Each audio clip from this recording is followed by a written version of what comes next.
ஸ்ரீ குருபியோ நமஹ. எல்லாருக்கும் வணக்கம். இன்றைக்கி நம்ம பார்க்கக்கூடிய டாபிக் அனிமியா. இதுக்கு என்ன டெஃபினேஷன் சொல்கிறாங்க அப்படின்னா, நம்ம ரத்தத்தில் இருக்கக்கூடிய சிகப்பு இரத்த அணுக்கள், ரெட் பிளட் செல்ஸ், ஆர்பிசியோடைய குறைபாடை தான் அனிமியா அப்படின்னு சொல்கிறாங்க.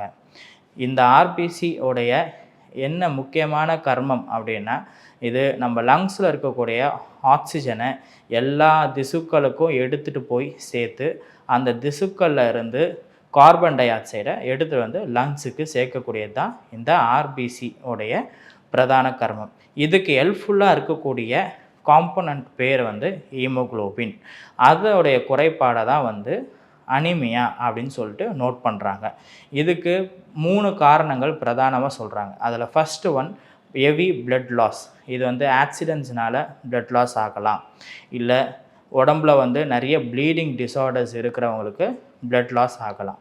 அதுக்கு அடுத்து உடம்புல இயல்பாகவே ஆர்பிசி நார்மல் பர்சனுக்கு ஒரு 120 நாளில் அதுவே தானாக டிஸ்ட்ரக்ட் ஆகி அதுக்கப்புறமா புது சிகப்பு ரத்த அணுக்களாக ஃபார்ம் ஆகிடும்.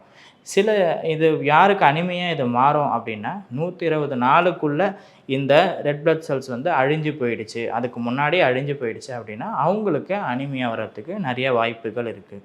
அதுக்கு அடுத்து இந்த ஆர்பிசி இரத்த அணுக்கள் ஒழுங்காக ஃபார்ம் ஆகலை அப்படின்னாலும் இதை அனிமியான்னு சொல்கிறாங்க.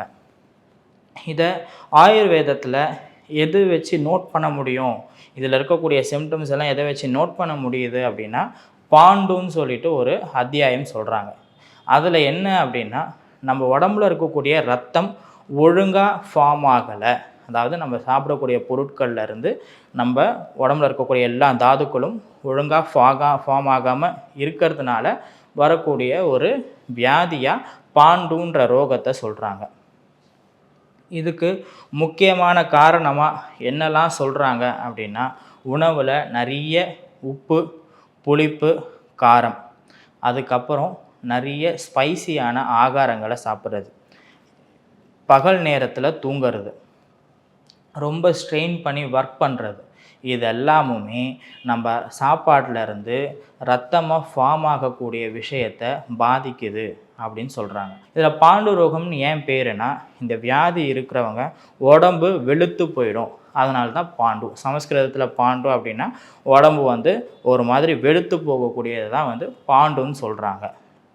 ஒர்க் பண்ணும் போத ரொம்ப ஸ்ட்ரெயின் பண்ணி ஒர்க் பண்ணலனா கூட நிறைய மூச்சு வாங்கிறது, காரணங்கள் இல்லாமல் நிறைய படபடப்பு வர்றது, அதுக்கடுத்து முழங்கால் தசை பிடிப்பு, கால் வலி, அதுக்கப்புறம் எந்த காரணங்களும் இல்லாமல் முடி நிறைய கொட்டுறது, அதுக்கப்புறம் உடம்பு ரொம்ப டயர்டாக இருக்கிறது, காலையில் எழுந்துக்கும் போது ஒரு ஃப்ரெஷ்னஸ் இல்லாமல் எழுந்துக்கிறது. இது தாண்டி இருக்கக்கூடிய சிம்டம்ஸ் என்ன அப்படின்னா, காலில் வரக்கூடிய வீக்கம், அதுக்கடுத்து கண்ணில் வரக்கூடிய வீக்கம், இதெல்லாமே பாண்டு ரோகத்தில் சொல்லப்பட்டிருக்கு. இதிலேருந்து எப்படி நம்ம வெளியில் வரலாம், நம்மளோட உணவு பழக்கங்களை வச்சு எப்படி இதிலேருந்து ஒரு 75% வெளில வரலாம் அப்படின்னா, நம்ம உணவில் உப்பு புளி காரத்தை தவிர்க்கிறது ரொம்ப இம்பார்ட்டண்ட். அதுக்கடுத்து டே டைமில் தூங்கிறது கூடாது. அதுக்கப்புறம் சாப்பாட்டில் உளுந்து, அவரைக்காய், முள்ளங்கி இதெல்லாம் சாப்பிடக்கூடாது. ப்ரிசர்வ்டு ஃபுட்ஸ் சாப்பிடக்கூடாது. ரொம்ப ஃபர்மெண்டட் ஃபுட்ஸ் எதுவும் சாப்பிடக்கூடாது.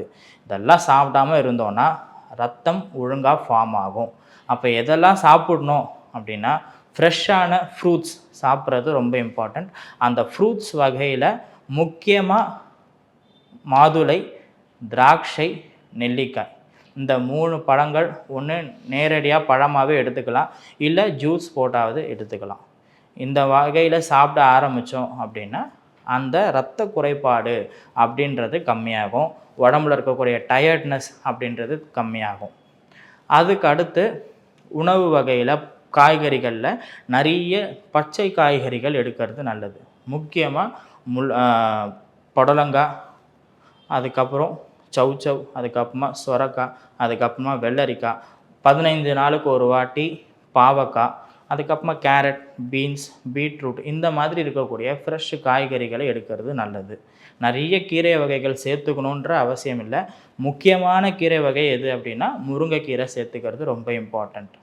இதெல்லாம் சாப்பிட்டோம் அப்படின்னா நம்மளால் தானாகவே செல்ஃப் ஹீல் பண்ணி ஒரு 75% இந்த சிம்டம்ஸ்லேருந்து கண்டிப்பாக வெளில வர முடியும். இதை தாண்டியும் உங்களுக்கு நான் சொன்ன சிம்டம்ஸ் எல்லாம் நீடிக்குது அப்படின்னா அதில் முக்கியமாக முடி கொட்டுறது, கால் வந்து நைட் டைமில் ரொம்ப தசை பிடிப்பு வர்றது, அதுக்கப்புறம் உடம்பு ரொம்ப டயர்டாக இருக்கிறது, எது பண்ணாலும் மூச்சு வாங்கிக்கிட்டே இருக்கிறது, இல்லை ரொம்ப ஸ்ட்ரெயின் பண்ணி ஒர்க் பண்ணலனா கூட உடம்பு வலி இருந்துக்கிட்டே இருக்குது அப்படின்னா நீங்கள் டாக்டரை கன்சல்ட் பண்ணி அதுக்கேற்ற மாதிரியான மெடிசன்ஸ் எடுக்கிறது ரொம்ப நல்லது.